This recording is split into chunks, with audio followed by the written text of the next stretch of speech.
What's happening, everybody? I am the Reverend Raph, joined once again by my good friend Kyle, aka the Beer Buddy. What's going on, everybody?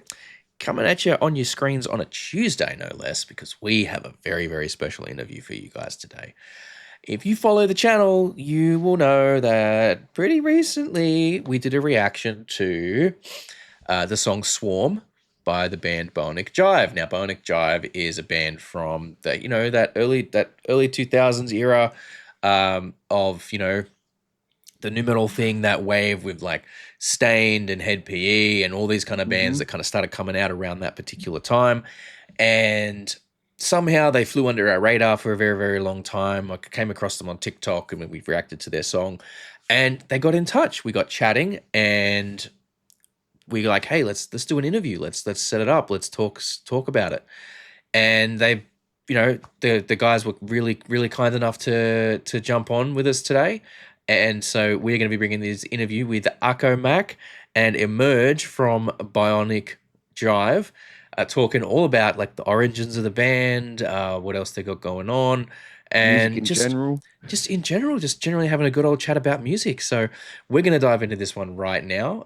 Again, big appreciation to both of the guys for jumping on. And hey, go and listen to some BIONIC Jive today. Let's see if we can get that shit active again. Let's see if we can get some more rotation because hey, if we pump it, if we get those numbers up, might be some new music, so who knows. Yeah. Anyway, we're going to dive into this one now. Check it out.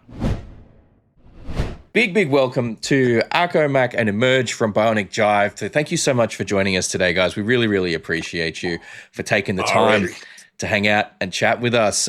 So look, yeah, you guys kind of flew under the radar a bit for us over here in Australia a little bit, but clearly had an impact in the sort of new metal, rap metal space, in that like around that 2000s, that real jorts era of stuff. Like, how did the project even come together? Like, how did BIONIC Jive start? How did you guys like connect and then end up doing a metal focused project like that? Well, I was already working with a gentleman by the name of Larry Elia, who's a guitarist on the record. He has a studio out in Phoenix, Arizona. I was actually working on another project at that time. And just, getting to know him and all of that. So I came up with the idea and I said, hey, man, how about we just try to do some rock stuff? Because I was working primarily on a hip hop record at that time. Mm-hmm. So I was like, hey man, what do you think about working on a rap rock hybrid? And he was like, all right, cool. Let's test it out. Let's see what's happening.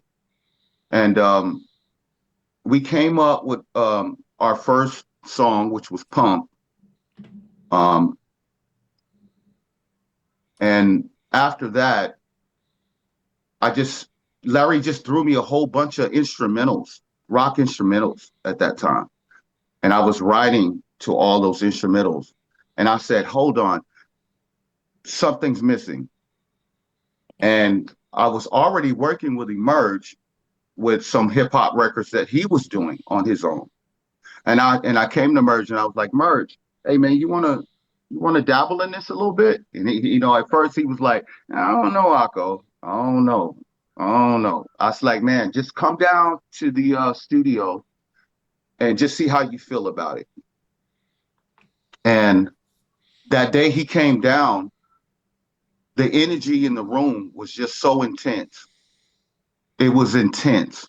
And Emerg was like, yeah, I think I want to roll with this. Right. This is nice. I like this. You know what I mean? So, but that was the beginning of how things you started. Being nice though. You being nice.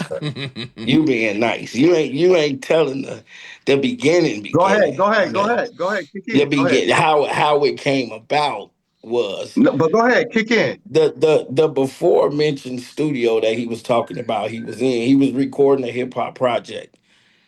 While he was waiting to get his studio time, the dude who runs the studio was in the band BIONIC Jive already. They were supposed to be wrapping up rehearsal while Ako was waiting to do his studio session. but the singer of the band showed up to Mm. rehearsal late, and that crossed over into Ako's session. So while the whole band was still in there fucking around on the instruments, Ako went into the practice room with them and grabbed the mic. And when they started playing and he grabbed the mic and started spitting, they fired the late singer before he got to Oh practice. my God. That's how you do it. That's how BIONIC Jive, this version of BIONIC Jive, because BIONIC Jive was already a band Mhm. before he or I got into it. So they I fired wasn't the being singer nice. that I was day. just getting to the point. Nah, Yeah, that is fucking yeah. cool. Hey, They fired the singer that day, and then they started working on the music. They did their first song. No, they did two songs without me. And then what happened was they were about to get ready to start performing shit.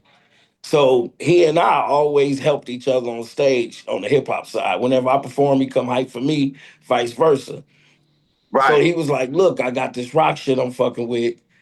Come down. I need you to back me up." So I'm like, "Man, rock? What the fuck? Nah, man, hell no, I ain't fucking with that shit." You know what I'm saying? And he like, "Nah, just don't even worry about it. Just hype me up. Don't worry about that." I'm like, "All right, fuck it." So we got over there, and then when I felt the energy of the music, that's why I was like, "Yeah, I want in." And then so when we got to practice, the same thing they did to him with the instruments, they did to me. Merge, come on up and show us something. I grabbed the mic. I'm like, da da da da da da da da da da da da. They like, hold on, wait a minute. Do you want to be in the Real band talk. too? And I'm like, Real oh, spit. yeah, Real hell spit. yeah. Real spit. oh, So so then after that, I got in, and I think we only did maybe 8 shows before we got signed. Hell yeah. That's what I'm 7 or talking about. 8. oh. That's what I'm talking Yeah. Yeah, about, man. I mean, and Yeah. about 7 or 8 this is what before the we thing got is. signed. That energy in the room thing is so important. I think, like, if you've got, because I mean, I've jammed with so many bands, and you just kind of like, oh, whatever. You just fucking about, not really doing much. It doesn't really, there's not really the vibe there.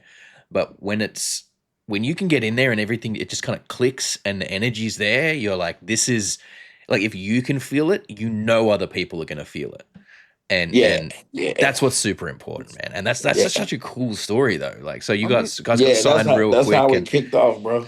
I That mean, was like, and So big so fans with like Head PE and POD, and like all of these kind of bands that were coming through that time doing that rap metal stuff. almost a second wave of new metal, if you want to think about it like that, right? yeah, yeah, so what brought the idea? You got to understand, before I even walked in the studio, I had the idea because I was watching the Limp Biscuits and everything Mm, coming about, and I was like, hell no. So did it sort of piss you off? Like, because look, you guys are quite clearly rappers first. You know what I mean? Like, you guys spend a lot of time in the hip hop scene and stuff like that. I don't know if Fred Durst sort of spent a lot of time on his own doing the hip hop stuff, but it seems like you guys were doing it a lot of it on your own and backing each other up. Did it Yeah, sort of piss you off when you saw outsiders really cementing themselves into the hip hop scene with the rock stuff? it wasn't really that it pissed me off. It was more like, nah, you're not finna get away with that. Okay, yeah, okay, okay. That's I what mean, it was. it I makes wasn't sense. pissed off, but it just was like, you're not finna get away with that. Not with the skill set that I have. Oh, not today. yeah. Well, I mean, like when you guys said that you freestyled over this stuff. I mean, in being metalheads first and playing in bands for so long, vocal freestyling and jamming with a band, it's something I enjoy doing, but it's very few and far between. Like I so I'm not surprised that you managed to get a singer fired with you for being late. So you've heard it here first, kids. Don't show up late to practice because you might get snaked out by someone that's a lot better than you that can freestyle. But yeah.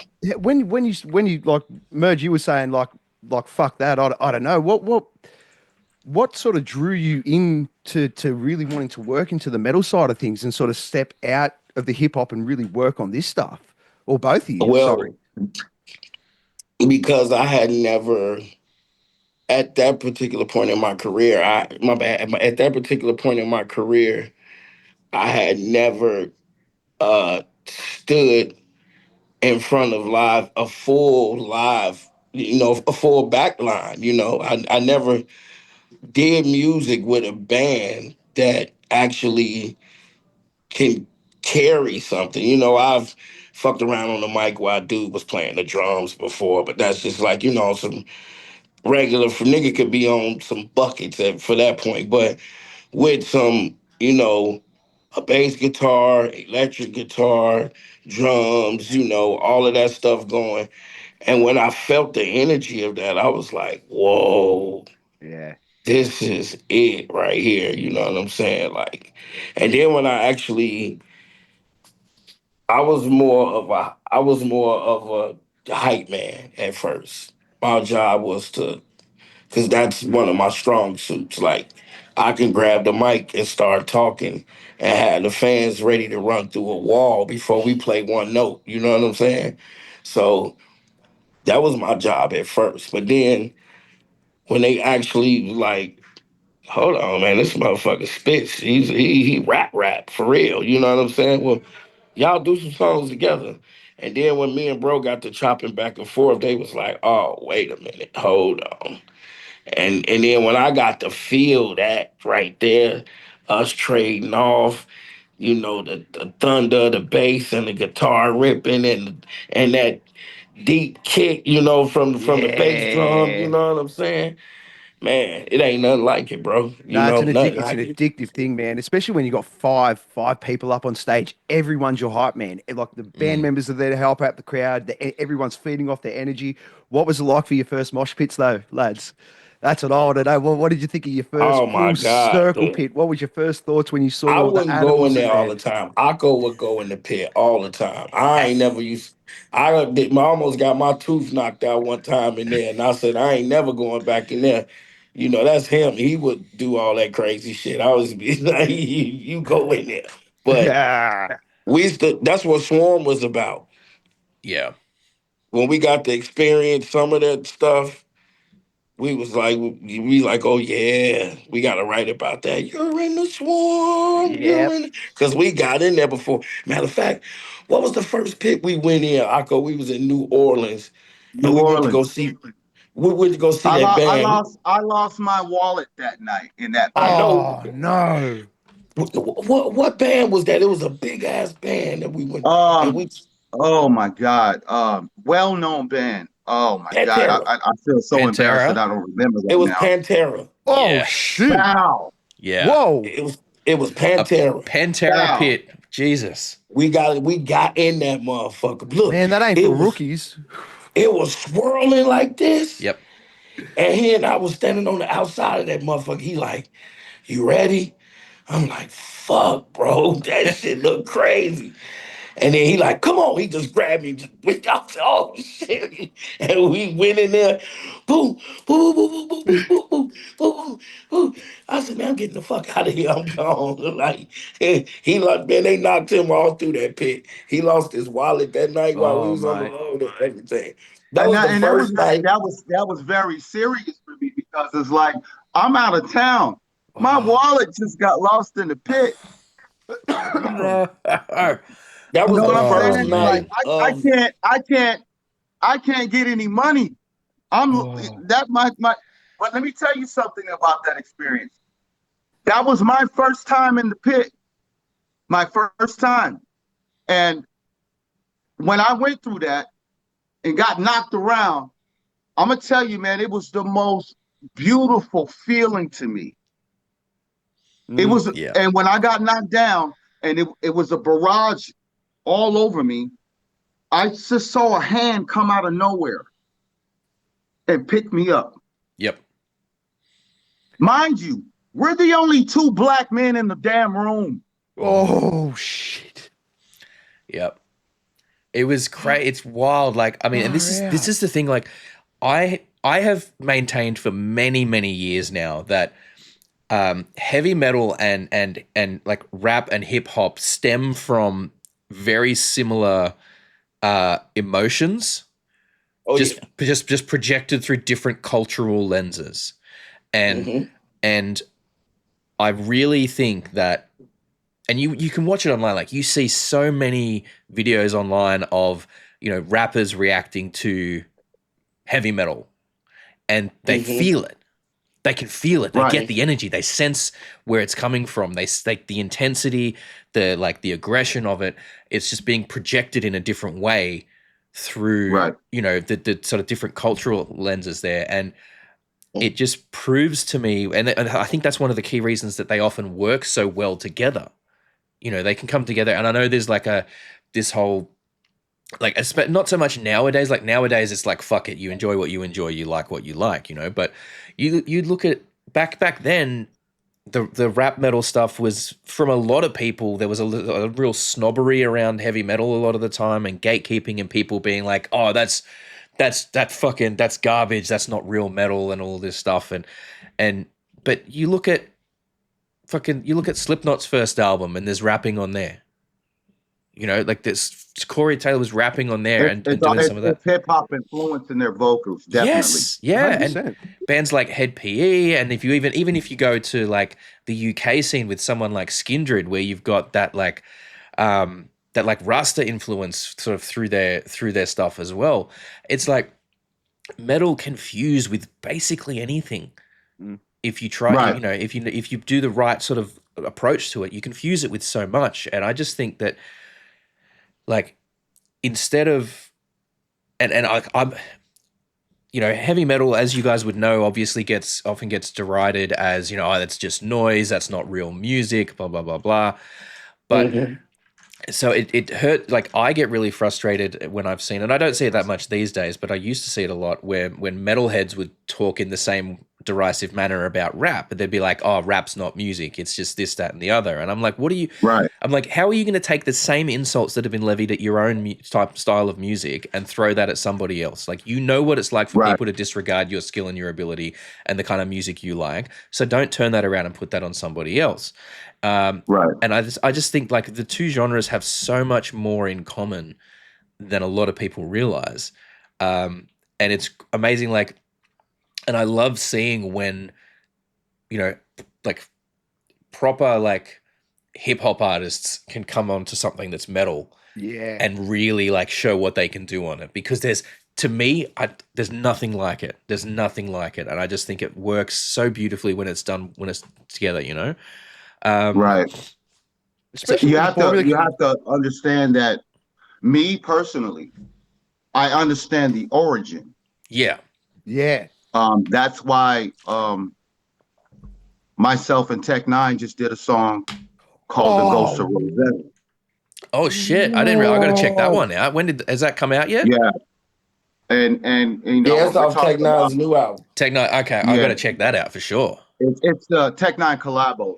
Yep. So and the Ghost of Rosetta, the history is so deep.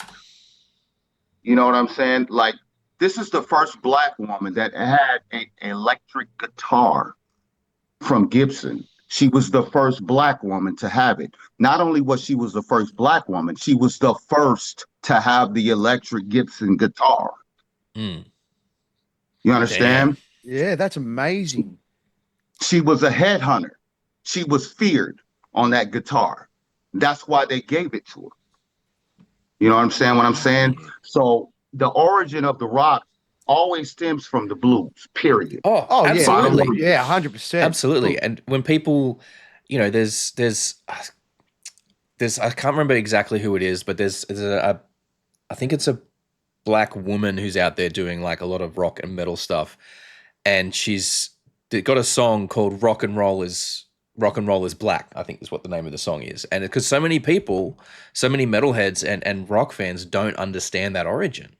No. They just Right. don't. They don't understand that it developed from that. And you've got, you trace it back and you have like, and look, that's a huge history and a massive, massive cultural and systemic issue of, white people appropriating black music and then presenting it as their own. I mean, you've got And whether it's done with malice or not is a different discussion Yeah. in cases, and there's always going to be cases of both. But like you got someone like Elvis who was doing a lot of what, you know, like a lot of what black singers were doing at the time, but because he was white, it was safe and it was okay, right? And even though there was a lot of stuff against, you know, his devil music at the time, it was Right. much more palatable to a lot of people because Right. he was white. And you go all the, like there's even Led Zeppelin as well doing a lot of that. Like pretty much everything Led Zeppelin did was ripped off from, you know, from black blues artists, and just so Well, much of the if you want to history get into there. it, even the deals with the devil, like, you know, even the whole, like, the devil worshipping Rob, stuff and making deals with the devil, the crossroads stuff, you know what yeah, I mean? That's a Robert jazz. Johnson, yeah, Right. Crossroads. That's a jazz. Crossroads. I'm glad you Yeah, mentioned it. yeah. yeah, But like, even when it Crossroads. Yeah. breaks down into that, I mm, mean, we're well aware of it, and we're so appreciative of the great stuff, man. But it's fucking so cool that it's melding now. It's the walls are being broken down. Everything's working together, and there's cohesion in the music. It's slowly becoming cohesion in the music industry. because that's what it's about. Like the music is like they say it's the language of the soul for a reason. Because Mm, before we had language, we had music. You know, before we could speak, we had music. We had, you know, melodies and rhythms and all of this stuff was a part of, you know, what would, you know, well before anyone had spoken language about stuff. And that's what always lifts my heart, is that's why it connects people so much. And like, so I want to just bring it back for a second there. So like you guys have got a couple of albums out from over the years that have you know Mhm. that have come out Mhm. there. I wanted to ask, like, what's your favorite track off those albums from each of you? What do you think is your favorite track that you guys have done with Bionic Mm. Jive? From Armageddon through your speaker, it has to be I Shot Lucifer. Um, I mean, Oh yeah. it's some Tell that dope. story, bro. Tell that story. Tell that. Yeah, Tell yeah. that one. That I Shot Lucifer, just not only because how big that record was, but how me and him actually wrote that song. You know what I'm saying?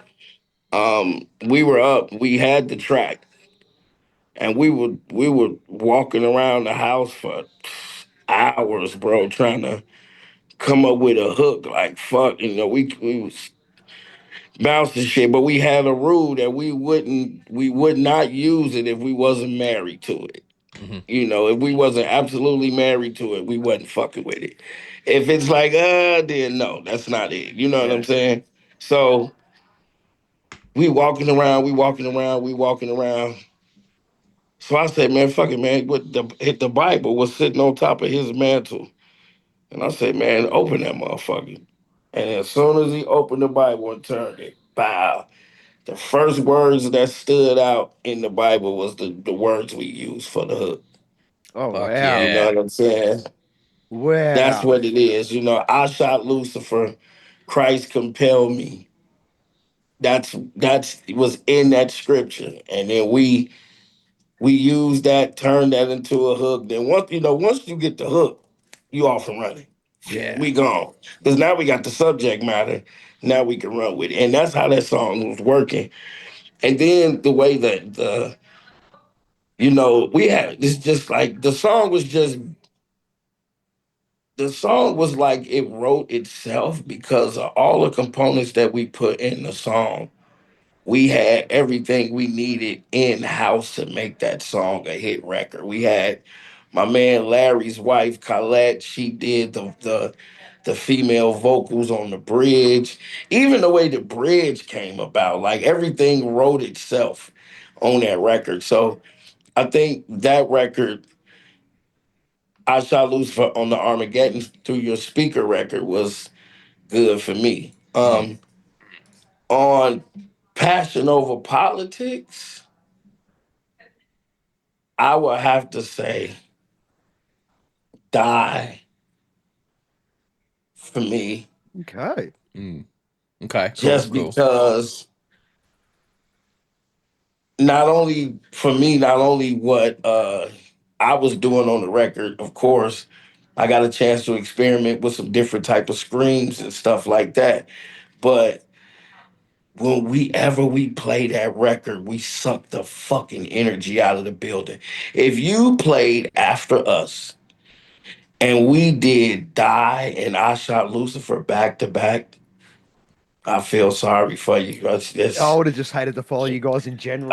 Yeah, it's over with. Because once we go to the once we leave and get off stage and go to the merch table, the whole building coming with us. Yeah.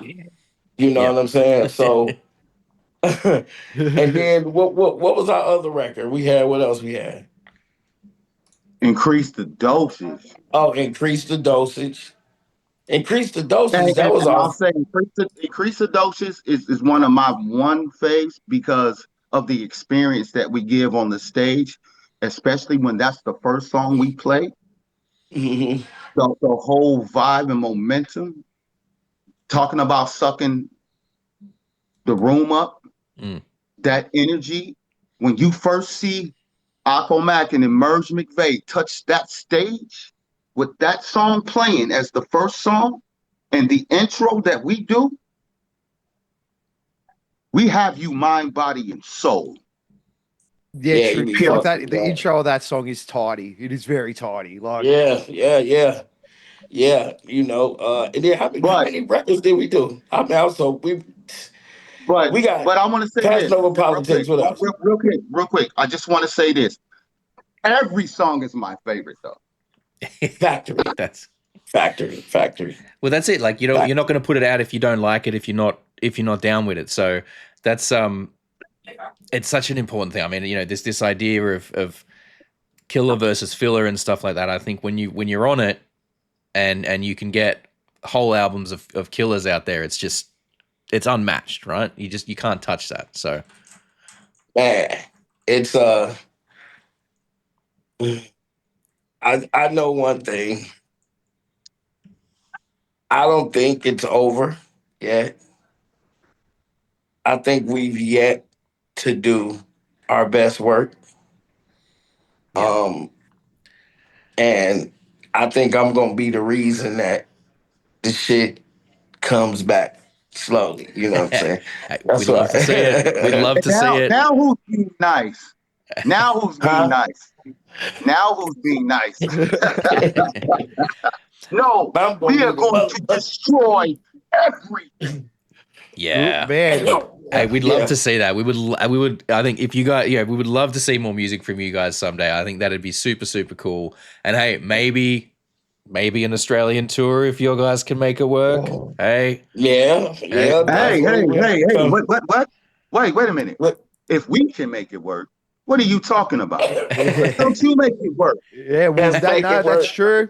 We're gonna fit. make it work. We're gonna We'll show up to the shows. absolutely. We'll make the noise for it. We'll rattle the sabers and we'll make people. Whoever's the big dog in town in Australia, Oh, send them to us. we can try, man. We can try most definitely because there's been a big resurgence with the new metal music recently. So what I'm hoping is that hopefully a good handful of our Australian fans catch on to this and start watching more and start asking for more because I'd love to see it. That'd be super, I can super Absolutely. cool. guarantee you this. I can guarantee you this. You bring BIONIC JIVE to where your location is, we will not let you down. Yeah, I Oh, love that. All I We me. love will that. not let you down on that stage, bro. This might is have, what we do.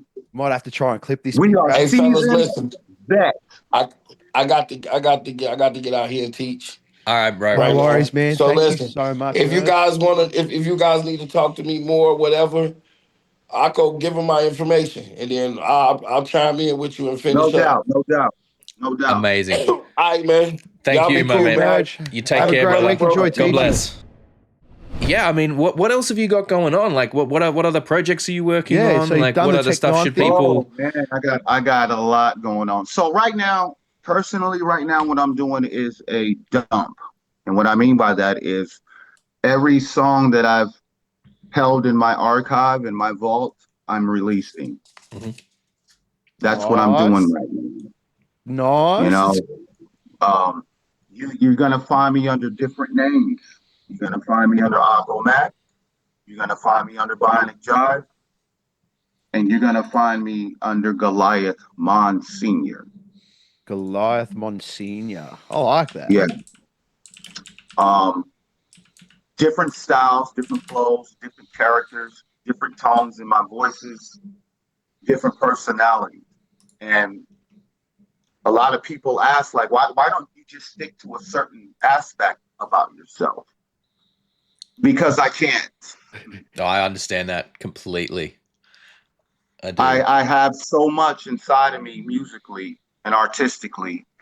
I'm not gonna sit here and let that just sit in a vault, for the rest of my life. I want you guys to know my legacy till the day my flesh hits the dirt. That's You know awesome. what I mean? Yeah.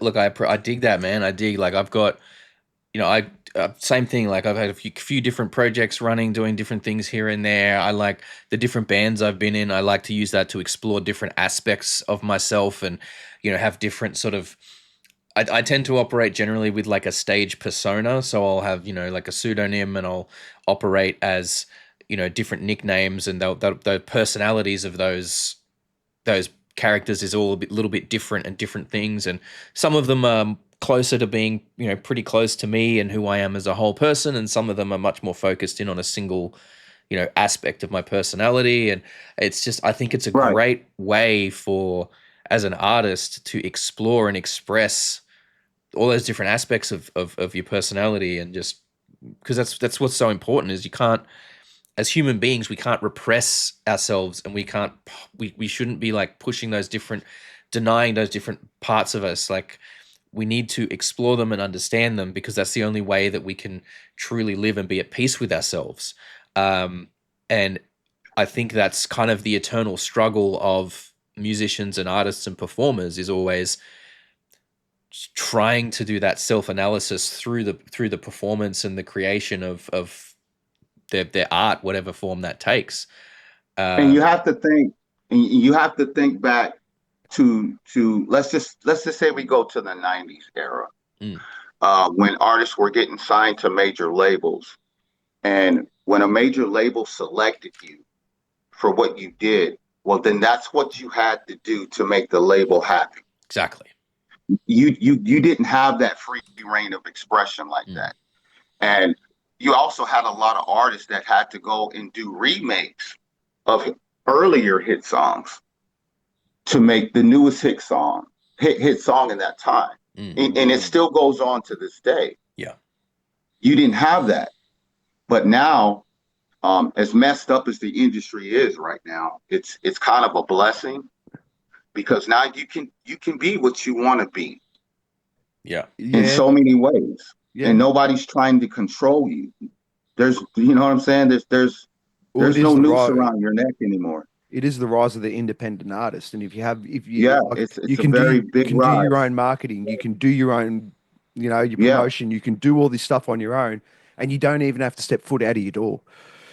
You can literally become an internet superstar now. And it's right. And that gave me a lot of motivation. So when most people were like, damn, streaming and and that's going crazy right now. Even that in itself. But yeah, well, I mean, a lot of always. No, sorry, go on. I'm sorry. But when I saw the shift coming, I said, independent. We have to go independent, because independent is the lifeblood of the industry. Period. It is. It's just a fact. And that in my mind was like, now you have all this freedom to do what you want. So let's think about the business. That's what I started focusing on, the business side of things, because the game is 90-10. 90-10. 10% your talent, 90% business. Okay, well, I like that. Yeah. That's what it is. That's what it's come down to right now. And that's what I do on a day-to-day basis right now. And unfortunately, it's taking a long time. But what I do get to use is my vault. Yeah. Nice. You know what I mean? So they got that back catalog there, and just slowly, I got that catalog that nobody's heard, nobody knows. And that's what I've been doing lately, just dropping, That's shooting video after video, dropping. Hell You know yeah. what I mean? have you found some of the old stuff that you sort of going back through in the vault has become a little bit more relevant now with people going back and checking out old school stuff, with the revival of new metal, with the revival of just music in general? It just seems like music just has this new lifeblood and everyone's really interested. So did you find that Um, that some of the older songs that maybe you thought weren't ready to get released then are really ready to go now? exactly. And I'll tell you why. Because right now, everything is very repetitive and monotonous. Yes. So when I drop, it's like, it's a breath of fresh air. What the Mm. hell is this? Yeah. It's Yeah. good. I'm feeling that. I'm actually really curious, like what artists are you listening to a lot at the moment? Like who are you really vibing on at the moment? I don't really listen to anybody new. I tell you that right now. Okay. Okay. Okay. I really don't. Because like I said, it's so repetitive. It's Yeah, no, like that's understandable. I'm tired of it. Do, I'm Okay. do, sick of it. is It you like just it's nerve wracking, honestly. in your free time, what's your main sort of style of music that you listen to? Oh, I'm old school. I'll Yeah. put on some Gap Band. I'll put on some Okay. Marvin Gaye. I'll put on some, Sly Stone, and Mm. I go right back to the old school, way Mm, back, 70s music. I'm addicted to 70s music. that's Yeah. awesome. That's great. That's I my mean, lane. I love that's that Anything that sort. was made in the 70s, I don't care if it was rock, R&B. That's my lane. Yeah, nice. yeah. Well, look, there's a wealth there, It's just always something really special to offer coming out of that because it was and it's easy to sort of look back, and I'm not trying to get into this music was better then versus now sort of argument. But like you just look at the fact of the recording process at that time. You had like the caliber of performance generally had to be much higher because you Oh didn't get, yeah, you were often performing it with the whole band at once as a whole take through. Like you didn't, like, overdubs were not as much of a thing, and you'd often man. get, and you got these the producers, like, obviously other issues aside, people like Phil Spector who would come in with revolutionary recording approaches and just try and get this, the wall of sound on like a fucking very limited tracks to work with, and just innovation and people trying new things and experimenting with stuff to get these really interesting vibes out of it. Like, I think I've mentioned this once on the channel before. Like, you listen to a lot of like early Black Sabbath stuff, and not just Black Yeah. Sabbath, but a lot of other bands at that time when stereo recordings were becoming much more common. You would find that instead of the bass being in the middle, you'd have the guitar off to kind of more off one side and the bass more off on the other side, which was not nowadays. That goes against all conventional recording and mixing wisdom, but it was just they were experimenting and playing around with what was going on, and you'd have the guitar solo would be all the way on one side across from where the rhythm guitar was, nowadays you'd put it in the middle, or you'd like evenly sort of pan it across as an effect, right? I just the yeah the what they had to bring to the table then, I think, was very different, just because of the way music was handled, and it comes through in I think the quality of the music a lot of the time. Um, Big up to Shrooms back in those days. Yeah, yes, Yes, yeah. yeah, and That's all that's of the other Oh, that's how a things. lot of things came about. You talking about people that were experimenting not only musically but with drugs, and Yes. Shrooms was at the top of the list. Psychedelic drugs were at the top of the list. Mm. And I listened to a guy that literally told me that he never knew how to play the piano until he took some shrooms. And I listened to him play. He was damn good. oh wow. So There you go. There's my excuse. That's what I've been doing wrong it all just these was an years. era back then, an innovative era back then. And like you said, experimental era.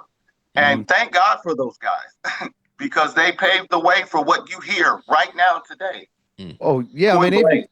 even bringing up the Gap Band. I mean, have you seen that interview where with Dave Grohl and Pharrell Williams, where he's Nirvana, the Smells Like Teen Spirits, the drums in that, the massive that's a he Dave Grohl says it himself. He goes, I stole it from the Gap Band. Yeah, like the flams on the drum, the snare, and everything, and just like What's the guy from the Foo Fighters? The yeah, drummer. yeah, Dave Grohl. Dave Grohl, that was the drummer in Nirvana. Yeah, was the that's where yeah. he got all his drum patterns. Yes, Yeah, like, precisely. Yeah, the amount of influence that all that stuff has, and still to this day, without people realizing it, and that's the big thing, you know. Especially now, younger generation, and I used to do this as a kid. You'd go up to your mum or dad and you'd show them this really cool song that someone brought out, and your mum would go, that's just a remix of an old song that I used to listen to like 20, 30 years ago. Here's the original track. yeah. And There's that guy. Wow. but then what happens there is that 20, 30 years ago when my mum was listening to that track and that was new, that was a rip-off of something that was done 20 to 30 years before that. There's a bloke on TikTok. Exactly. There's a guy on TikTok who does that exact thing. He's like, he plays, you know, different generations within the family, and he's like, oh, hey dad, check out this cool song I found. And it's like, you know, some latest pop song or whatever. And then he'll be like, man, give me that. And he puts on like what he thinks is the original, and then he'll have like his grandfather come up and be like, nah, give me that. And then he had the actual original where it came from. And it's just, everything is stolen, everything is ripped off. Like there's, you know, that's where There's they only mean when so many notes on a guitar that you can play. There's only so many notes that you can register. They've all been played. That's what they mean when they say there's nothing original anymore. Like a lot of stuff is just it's all stealing and, you know, pinching from each other. But the reality, the real talk, nobody's really stealing anything. It's all of what it is an exchange of souls. Yes. If you can feel it and we're on the same vibration, that's all it is. Yeah. Nobody's really stealing nothing. It's just a share of soul and vibration. That's all it is. Wow, that hit me right in the feels. That did. That was beautiful. That was beautiful. That was beautiful. Well, look, why don't we on that really beautiful note, why don't we wrap that one up there? Look, thank you so much, mate. Ako Mack, we really appreciate it. And again, please give our love to Emerge. Like it's been so cool chatting to you guys, and we can't, you know, we'll keep up with the stuff you guys are dropping and putting out there, and we will, you know, hopefully we'll keep our fingers crossed for maybe some new BIONIC Jive in the years to come. Who knows? We'll have to see, I guess. Oh, there will be. As long as I'm alive, there will be, and that's what I can tell you. And thank you, gentlemen, for what you did. That's what brought me to you guys. And I said, hey, you know, if these guys are going to show me love, then I definitely want to be on their show and talk with them and help them elevate what they're doing on their platform as well. You know what I mean? So look, thank you. Appreciate you Thank so you. much, You're so kind. And look, we will, yeah. Well, look, we're going to have links to all BIONIC Jive stuff down in the description. So if you haven't listened yet, go and fucking listen, because you need to get the shit in your ear holes. And yeah, we need to be listening to it. We need to really bump those numbers up over here so that we can get people taking notice and get the tour people to reach out and make some shit happen. Because I tell you what, I think a BIONIC Jive tour is exactly what Australia needs right now. Oh, could you imagine, Raph? And I think I've even got the person that they could tour with. Mudrat. Who that? There's a guy called Mudrat who's doing real like rap metal sort of stuff. It really like socially progressive stuff. He's an Aussie bloke. Yeah, Mudrat. He's so let's get him in touch and send me a link to his music and let me check him out. And hey, if we can make that happen, let's make it happen. Absolutely, man. Look, hey, and I'll send you I'm actually going to send you a whole list of Australian bands as well, because I think you'll get a kick out of that. I think there'll be some cool stuff in there that you'll like. So, all right. Well, look, yes. Thank you very much, everybody. If you've watched this video so far and you're enjoying it, give us a thumbs up. If you don't, downvote the shit out of it. Remember, my name is Rav, along with the beer buddy Kyle and Ako and Emerge from BIONIC Jive. Thank you so much, everybody. We'll catch you guys next time. Stay cool. Peace. Thank you so much for hanging out with us today. We really hope you had a good time. If you did, please consider hitting that subscribe button and the notification bell down there. It helps the channel grow. We are still a fairly young channel and we like to try and grow our audience all over the world. We do also, for those of you who are interested, have a Patreon. It's just a couple of bucks a month. At the moment, you get all the videos early and ad-free, but we are working on ways to increase the value of that and make it a bit more enticing. So don't forget to keep an eye out and check back on what's going on over there. Other than that, thank you so much for your time. Enjoy the rest of your day.